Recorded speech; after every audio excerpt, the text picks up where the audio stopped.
Alright, so let's continue this portrait painting tutorial and we're going to pick up from where we left off from last week. And just a reminder, we only used two colors in last week's video, the flesh tone, which we mixed in the beginning, and the color sepia. So let's continue on this right eye.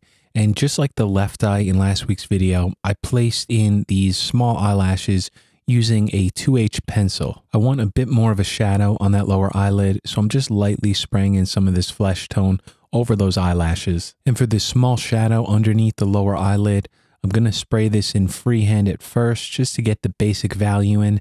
And then I'm going to switch over to a ripped piece of paper and I'm going to lay this along the edge of that curve.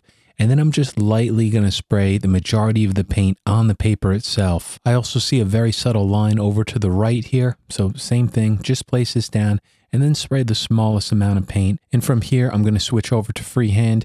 And the reason for this is I want to get a very soft transition between the shadow as I move up to that highlight where the lower eyelid meets the eye. And also I want to break up any smoothness. So I'm just going to add some very subtle skin texture in there. And again, just doing it freehand, spraying in a few small dots to keep them soft and not too defined. And from here, I just want to darken this whole area up. I'm just going to spray some paint underneath where this shadow is going to be. That way we're going to get that gradient which starts light at the top where the eyelid meets the eye. Then it gets darker as it goes into that shadow. And then as we move down to the cheek itself, we're going to get another bright highlight. And if you work on enough portraits, you'll see this pattern repeating over and over on every single one.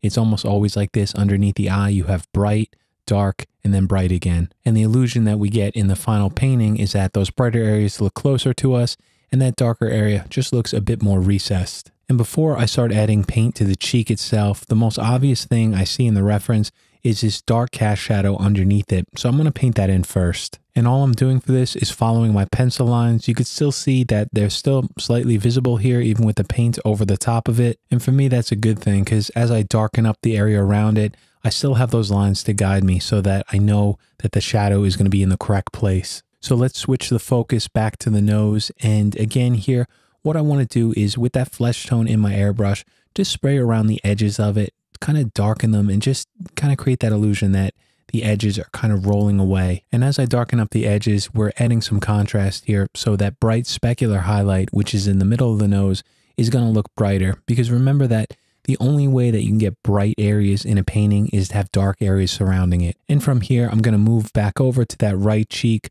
start by spraying into that dark shadow where I sprayed before, and then use that as my guide as I move up. That's my darkest value, so I can kind of judge and decide how light the value surrounding it need to be. This is why a lot of times in these painting tutorials, you'll hear me say that I want to get some paint down to get rid of that white canvas. When the surface you're painting on is an extreme value, like pure white, it's going to throw off the way that you see every other color and value surrounding it. When parts of a painting are surrounded by pure white, like this part of the portrait right here, these areas are going to look a lot darker than they would be in the final painting, because in the final painting, we're going to have some darker values around it. We're going to have some black and some sepia for the hair. If you're using something like oil paint on a canvas, generally what you do is you tint the canvas first to kind of a neutral tone, maybe a gray or a brownish color. And that way you don't have any extreme values on the canvas like pure black or pure white before you start painting.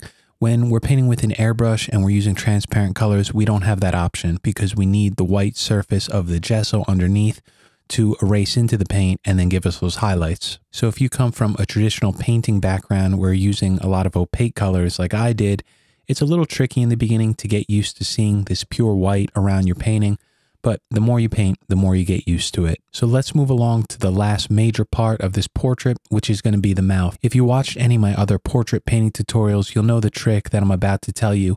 But what I like to do to paint in the mouth is just use the flesh tone to start out with. Now, the flesh tone that I have in my airbrush right now is not going to be the correct color or hue for the mouth, but that's okay. I'm not really concerned with that at this point. I can use this color to just map in my values, meaning the dark areas and the lighter areas. Now, I doubt that many people use this technique, but the reason I like it is that when you're painting with an airbrush, you're always going to have overspray. So when you're using the flesh tone to paint in the majority of the values on the mouth, the overspray that's going to get around it is going to be the same color anyway, so it's not really going to affect the painting at all. If I was using the correct color for the lips, which of course we know would be a pink reddish color, if any of that overspray gets around it on the flesh tone, you know, on the cheek or the chin, it becomes such a mess, and it's just a real pain to try to clean up and erase and negate those colors. And if I was using a red, I'd have to really mask everything off with Frisket. With the flesh tone, it just gives me a little bit more room for error, and it makes it simpler for me. And after I erase into my highlights using this flesh tone, then I'll switch over to a red or pink color and then glaze that over the top to switch the final hue to a more accurate color. So with the flesh tone in my airbrush, I'm using a shield and I'm just working my way along the inside of the mouth, trying to get in some of these darker shadows and basically paint in the gums, the areas between the teeth. In the past, when I'd paint in the areas around the teeth, I used to paint it in freehand and it worked just fine, especially if you're using a detail airbrush and you get really close, you can still get pretty sharp lines. But I noticed that the paintings tend to look better if these lines are really sharp, like what you get from a shield or a Frisket. So I'm going to use both for this. On the upper area of the teeth, I'm going to use the shield. And then as we move down to the lower teeth, I'm going to switch over to some Frisket. Either option will work fine. Just use whatever you're most comfortable with. So when you're painting the mouth, obviously the brightest areas and the lightest value are going to be the teeth themselves. So I want to make sure that I don't get any paint on them for now. So if there's any overspray or any mistake I made, I'm just going to use the eraser like what I'm doing right here, and then just clean up. Basically just erase into each tooth. If there's some thin shadows between the teeth, I'll use the shield and then just spray a tiny amount of paint like I'm doing right here. Now I'm going to speed through some of this because it's basically the same technique over and over. I'm basically just painting in between the teeth, painting in the gums using the flesh tone. One benefit of painting in the gums or the teeth first is that you can see here that this line also gives us the lower edge of the upper lip. So once I have these gums painted in, I basically have 1/2 of the upper lip painted in. So from here, I'll just switch over to my shield and paint in the top part of it. I'm basically just resting it along the pencil line that I drew in the beginning, and then just lightly spraying over it. While I'm here with the flesh tone, I'll also darken up this cast shadow underneath the nose, and then this dark shadow along the left of the mouth. And then to paint in the right side of this upper lip, I'm going to move my shield around. I'll start with one small part toward the left of it here, lightly spray some paint just to get it on the lip itself, and then I'll move my shield over so I can fit the right side of it. And I noticed right here that I made a mistake while painting in the right side of this lip. I painted it convex, where it really should be going in on this area, should be concave. But again, it's no problem because this paint is so light right now that I could switch over to my eraser anytime I like and then just adjust it. I also want to get this crease to the right of the mouth in before I paint any more. So I'm just taking my shield, placing one part of it to fit, and spraying over it. So before I switch over to the eraser, I'm just going to go around this area one more time and just kind of darken it up, mainly freehand, to get the values to look a bit closer to that reference photo. So I'm going to start with the eraser on the right side on that upper lip, that area that I need to clean up. I just want to take some of this value down. And when I'm erasing out highlights on a portrait going for skin texture, 95% of the time I'm erasing in the motion that you see right now, these very small circular motions. I'm using pretty light pressure here so I don't pull out too much paint, but you can see that I just kind of overlap these small circles next to each other.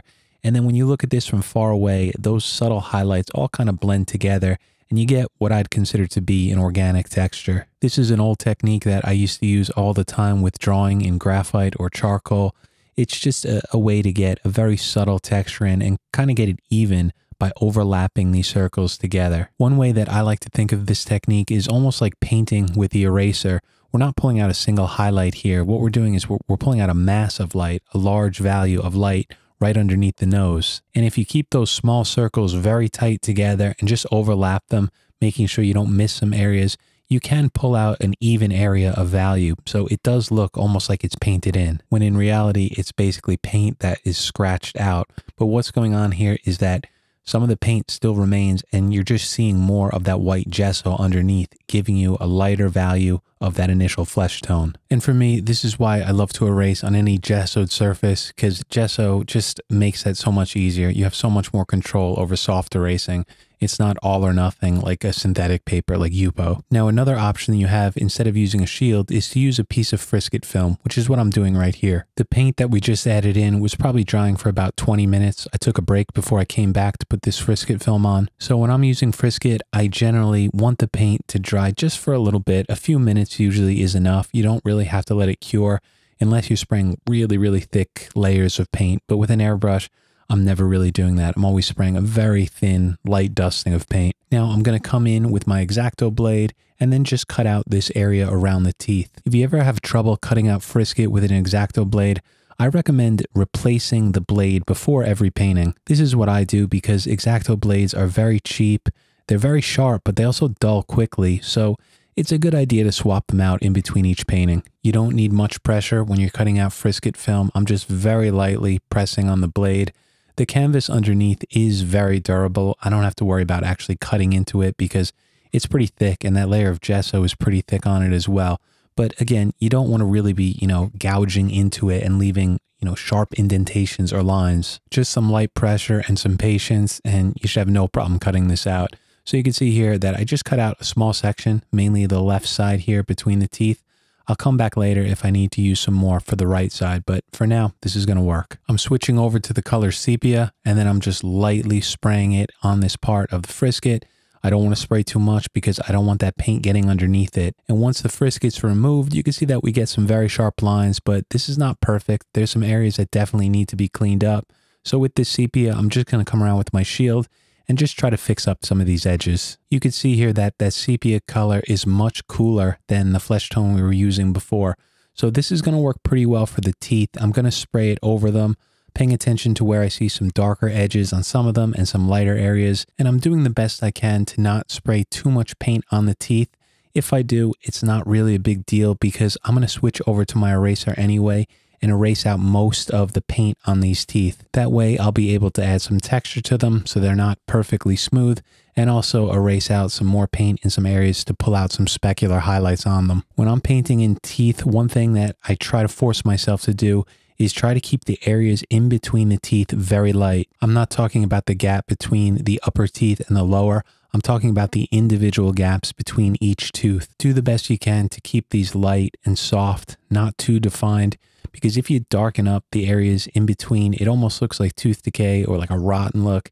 You definitely don't want that in a portrait. So trust me on this, just try to keep it light. So now that I have the majority of these values in, there's a lot of cleaning up that I need to do. So I'm basically going to work tooth by tooth, starting on the left side, working my way down, pulling out some highlights, and then erasing some paint into it, adding some texture and lightening them up. Now this is probably an aesthetic that I like, but generally when I'm working on a painting, I like to have some textures in most areas. To me, it just looks a little bit more interesting. So on my paintings, you'll see that I'll generally erase into some areas that may not need it. It probably looks fine without it. But when I have some texture, it just, I don't know, it looks a little bit more interesting to me and gives a bit more character. I think that's personal preference. It's really up to you. If you want to keep everything smooth, try to do everything just with the airbrush. Let it do the work to soften everything up. But if you're like me and you want some texture in, that's where the eraser comes in. So I'm also erasing some value on this upper lip. The reason for that is that I want to switch over to the next color, a red, to glaze over the top and adjust the hue of the lips. I'm also going to use my shield to paint in the transition between the lower lip and those lower teeth. Just work my way around and lightly spray the sepia in there. We'll come back to this area later, but for now, I'm going to go over the teeth another time with the eraser, add some more texture, but mainly to lighten them up. I think that sepia was probably a bit too dark, so I'll just go over these a second time and scratch out more paint, giving them a lighter value. And also, I want to brighten up these bright highlights, which are the specular highlights, just by using more pressure on my eraser. I'm going to erase out a little bit more paint on this upper lip, mainly on the right side. And then what I'm going to do from here is switch over to the color Scarlet. I'll be spraying a very small amount of this, so I'm using the Scarlet right out of the bottle. And you can see all I'm doing is directing the paint right over this upper lip, just lightly spraying it into the highlights and then a bit more into those shadows. I'm being very careful here not to add too much of this Scarlet onto the lips. I just want to add a very small amount.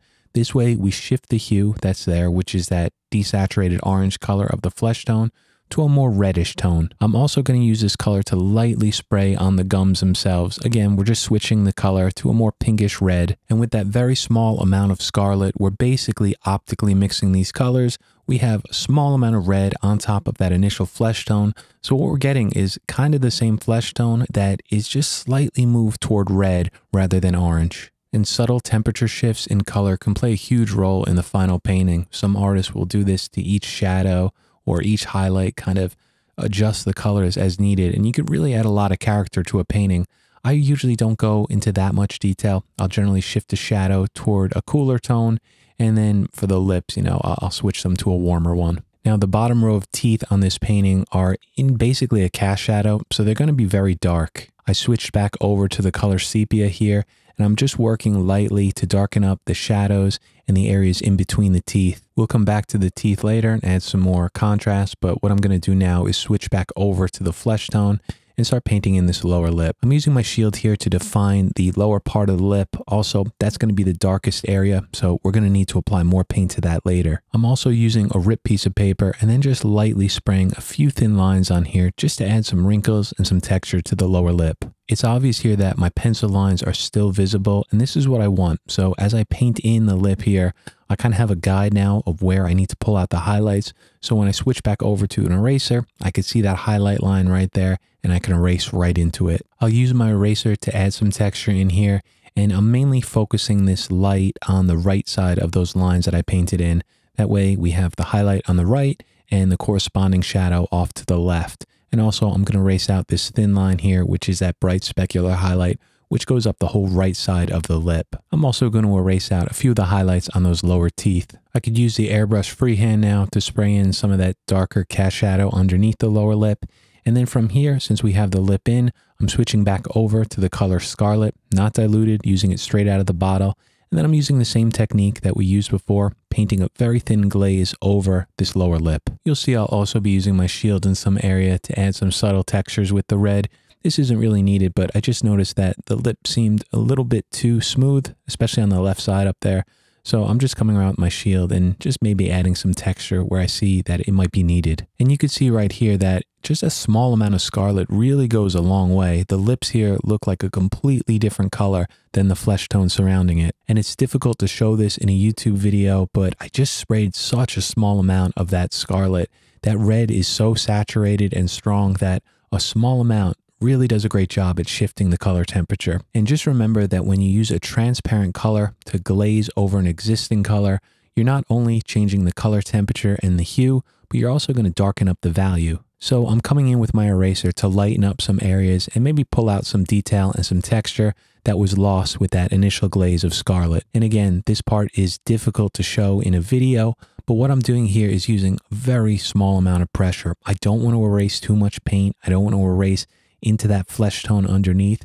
I'm just using a small amount to remove some of the paint that's on top. I don't want to erase it all. So at this point, I would say that the mouth is basically done, but what I like to do is just kind of go over everything one more time and adjust it, maybe fix any mistakes that I'm seeing and kind of just clean everything up. With the surrounding value added in, I could see that the teeth were still a bit too dark, so I erased out some texture and some highlights there. And also on the right side of this lip to pull out that specular highlight. And you'll see I'll also go back to some Scarlet, spray it on some areas that may have lost some of that color from erasing into it. This is the process that I love to do when I'm painting. It's always about just adding paint, removing it, and adding it again.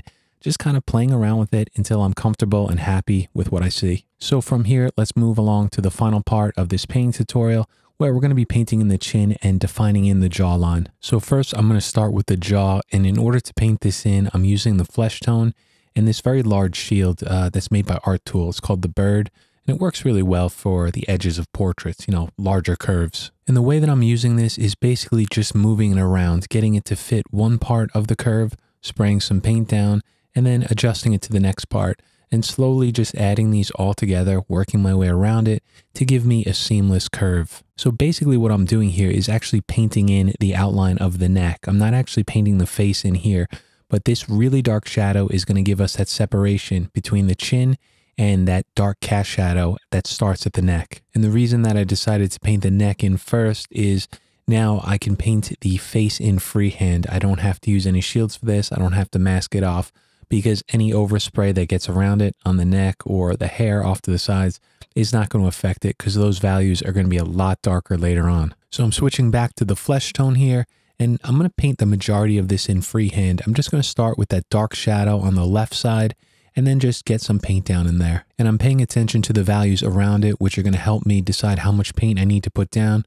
For example, I'm looking at the cheek above it, the lips, the nose, and just paying attention to those values, looking at my reference, and seeing how dark I have to get these to match the rest of the portrait. As I'm painting these in, I'm mainly paying attention to those large macro values, light areas and dark areas. I'm not really concerned with skin texture just yet. We'll get to that later when we switch over to the eraser. But for now, I just want to get everything in and see if we could just set the portrait in place. And this is the reason that I decided to paint in that dark shadow underneath the jaw first, because it defines the outline of the jaw. And as I'm painting this, I don't even have to think about that because it's already done. I'm just paying attention to the values above it. Now, the lower part of the face on this portrait is obviously a much darker value. And you can see what happens here if you're only using the flesh tone. It starts to get a little too warm, right? It looks too orange and too red. So the transparent flesh tone works very well for the lighter values, and it also helps build up the darker values. But at the end here, at the point we're at right now, we're going to have to shift the color temperature of this to make those shadows a bit cooler, because right now they just look way too warm to me. And the easiest way to do this is to switch over to the color sepia. You could even use black, but sepia is a bit more forgiving, and then just lightly spray it over those shadows. Just a bit of that paint will help darken them up and then cool down the color temperature. So this is where I'm going to wrap up this video. This is basically the full portrait complete. Obviously, we need to paint in the hair and the neck, but this should get you started if you're learning to paint portraits. And before I start to paint the hair, I'm going to work around the whole portrait with my eraser just to pull out some highlights and some very subtle skin texture. Within the next few weeks, I'll be uploading the final part of this tutorial where we paint in the hair, the neck, and the fabric for the clothes, and that's going to be posted on the members page as a members only video. And of course, I want to say thank you so much to the generous support of the channel members, and a welcome to the newest members this week. Welcome to Jan or Jan and Engelgord. I hope I'm pronouncing those names correct. If I'm not, I apologize. And John, thank you so much for joining and welcome. And thank you so much to Adam, Pascal, and Robin, all of who have joined this last week as tier 3 members. It's really generous of you guys. Thank you so much. And thank you to the continual and generous support of the current channel members, Christopher, Rick, M. Webb, Leon, Mackie Mark, Mere Creative, SM, Cyril, Michael,